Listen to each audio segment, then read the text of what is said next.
नमस्कार, आप सभी का एग्जाम टॉपर के ऑनलाइन प्लेटफॉर्म पर बहुत बहुत स्वागत है। आज की इस वीडियो में हम कल्चरल प्रोफाइल ऑफ राजस्थान है उसका जो कि क्या पाठ्यक्रम है इसके बारे में अपन सामान्य चर्चा करेंगे और इसके किस प्रकार के जो आपके प्रश्न आएंगे उसके बारे में। पहले तो अपन सिलेबस और उसके बाद में आपके जो कि क्वेश्चन है वो किस प्रकार के आएंगे इसके बारे में।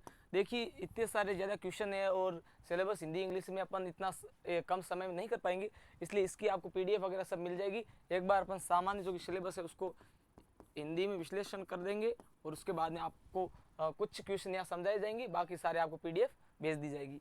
तो चलिए शुरू करते हैं। ये आपका हिंदी में सिलेबस है, आपकी सब्जेक्ट का कल्चरल प्रोफाइल और राजस्थान का ये प्री हिस्टोरिकल राजस्थान है, आहड़ और कालीबंगा सभ्यता है, गिलूंड वगैरह ये लिखा हुआ है। उसके बाद में साइलेंट फीचर ऑफ आर्टिचेट है, उसके बाद राजस्थान पेंटिंग और मेवाड़ वगैरह ये है, राजस्थान लिटरेचर है। तो इसको अपन एक बार देख लेते हैं। अब देखिए राजस्थान की जो सांस्कृतिक रूपरेखा है उसके बारे में, तो देखिए क्या है आपके राजस्थान की रूपरेखा। प्रोसेस होने दो। हाँ, अब पहली इकाई है आपके प्रागैतिहासिक राजस्थान। इसके अंदर कौन कौन सी सभ्यता है? आहड़, कालीबंगा, गिलूंड, गणेश्वर, बैराट और बालाथल। ये आपको सभ्यताएं 5-6 जो आपको पहली इकाई में पढ़ के जानी है। दूसरा है वास्तुकला की मुख्य विशेषता, यानी वास्तुकला क्या होती है, जैसे प्रमुख किले, जैसे वास्तुकला किस प्रकार से किले बने हैं। उसके बाद में मंदिरों की वास्तुकला, मंदिरों को किस प्रकार से बनाया गया है, ठीक। उसके बाद में हवेलियों की वास्तुकला। ये सारी सारी कहाँ की बात हो रही है? ये राजस्थान के। ये सारा सारा जो आपको पढ़ना है ये राजस्थान के संदर्भ में पढ़ना है। किसके संदर्भ में? राजस्थान के संदर्भ में, ठीक है। उसके बाद में अगला है राजपूत चित्रकला। राजपूत चित्रकला में कौन कौन सी? मेवाड़, मारवाड़, बीकानेर, जयपुर, बूंदी, नाथद्वारा, किशनगढ़ और कोटा। इसमें जो कि आपकी राजपूत चित्र कला थी वो किस प्रकार की थी और वो किस प्रकार से विकसित थी। जैसे एक क्वेश्चन फिक्स है, बनी ठनी, ये आपकी कहाँ की है? किशनगढ़ की। तो ये आपके जैसे फिक्स है। इस प्रकार से जो आपका क्वेश्चन है वो हम लेके आए, उसको आप पढ़ लेना। उसके बाद में राजस्थानी साहित्य। राजस्थान का किस प्रकार का साहित्य है और प्रमुख साहित्यकार कौन कौन है? जैसे दुर्सा आडा है, केसरी सिंह भारत है। इसके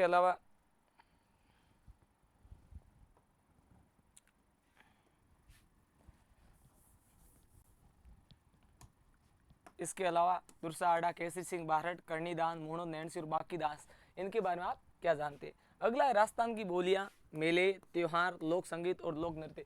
राजस्थान के किस प्रकार से जो संस्कृति है उसके बारे में, जैसे आप यदि कंपटीशन की तैयारी करते हो उसके साथ में ये सारी चीज़ें पढ़ते हैं। जैसे स्थानीय बोलियां कौन कौन सी है, मेले और त्यौहार कौन कौन से, लोक संगीत कौन से, धार्मिक संप्रदाय कौन कौन से, राजस्थान के लोक देवता कौन से और राजस्थान के व्यंजन यानी कौन कौन से खाने हैं उसके बारे में, ठीक है।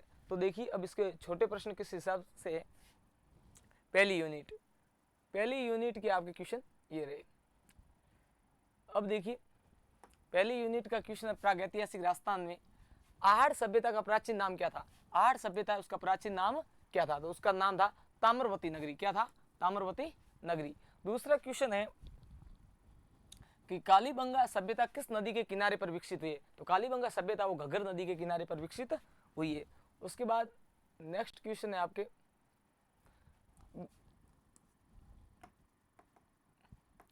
बैराट में किस शासक के शिलालेख मिले हैं? तो बैराट में अपन को अशोक के शिलालेख मिले हैं। अगला है बालाथल सभ्यता किस जिले में स्थित है? बालाथल है वो आपके उदयपुर में है।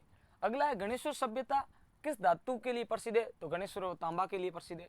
अगला क्वेश्चन है आहड़ सभ्यता के लोग किस प्रकार के घरों में रहते थे? तो पत्थर और मिट्टी। अब देखो आपको पता है कि आहड़ के लोग पत्थर और मिट्टी के घरों में रहते थे। आप वर्णन कर सकते हो यदि आ जाए तो आहड़ के वहां रहते थे, उनका जीवन था वो सामान्य जीवन था, घर इस प्रकार के बने हुए थे, ऐसे आपको वर्णन करना है ज्यादा से ज्यादा।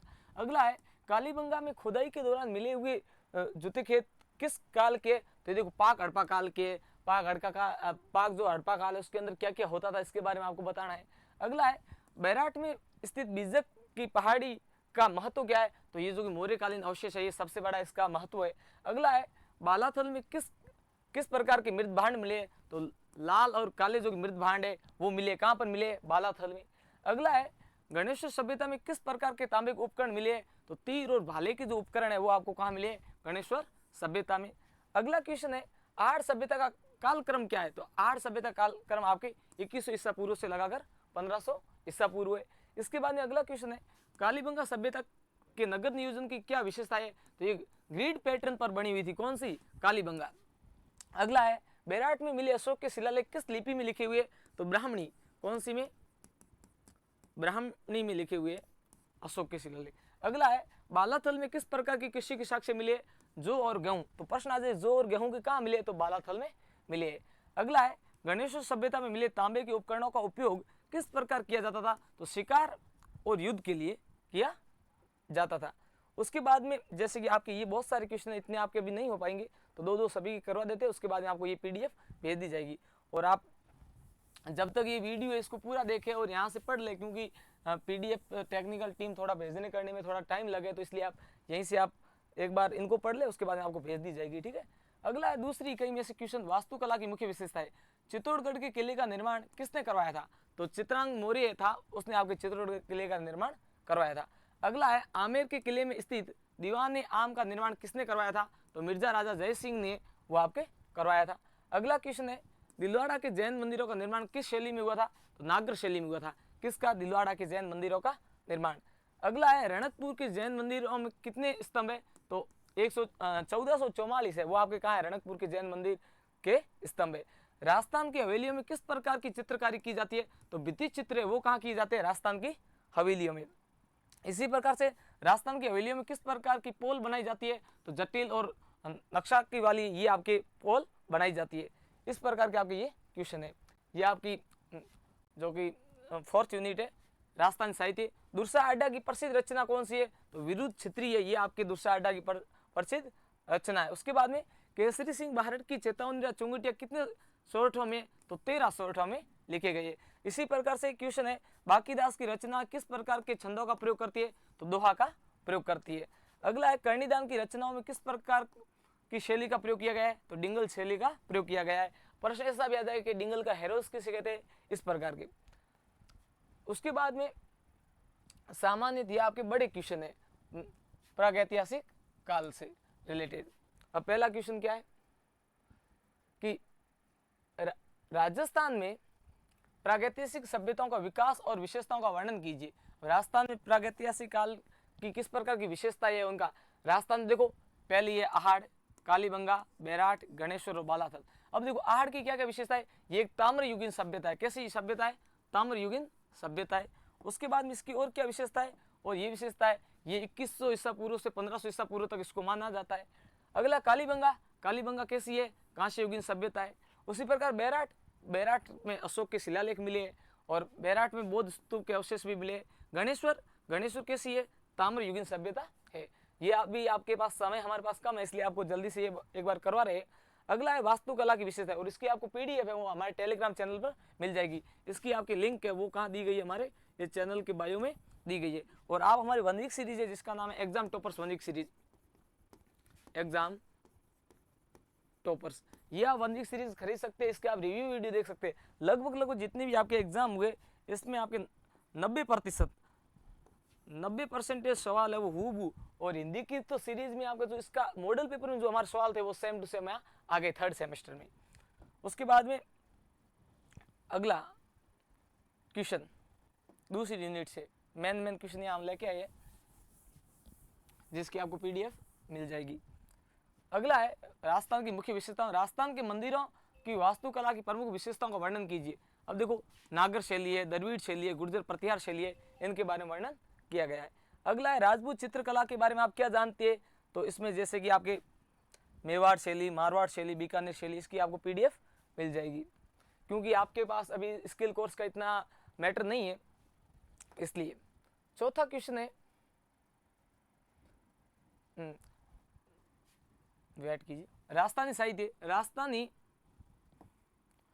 राजस्थानी साहित्य के विकास में चारण साहित्य का योगदान बताइए। अब चारण साहित्य का किस प्रकार से योगदान रहा? देखिए चारण कवियों ने वीर रस, श्रृंगार रस, श्रृंगार गलत लिखा हुआ है सॉरी,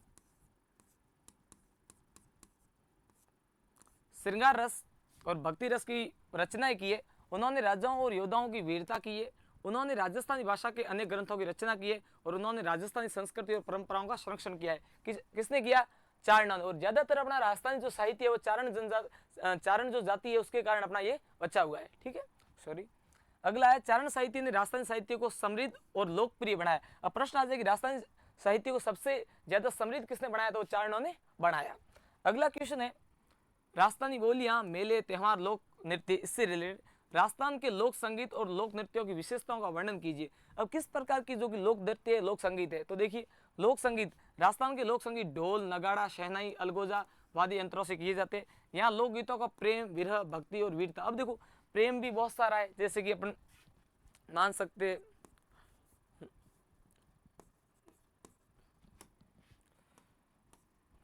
मूमल महेंद्रा, मूमल महेंद्रा अपन ये प्रेम है। उसके बाद में भक्ति है, तो भक्ति अपन मीराबाई की मान सकते हैं। उसके बाद में आपकी वीरता है, तो इलानो देनी आपनी हलरी उलराय पुत सिखावे पालने मरण बढ़ाई माई, ये सारी वीरता के भाव बताए गए। अब लोक नृत्य, लोक नृत्यों में क्या क्या है, तो लोक नृत्यों में अपने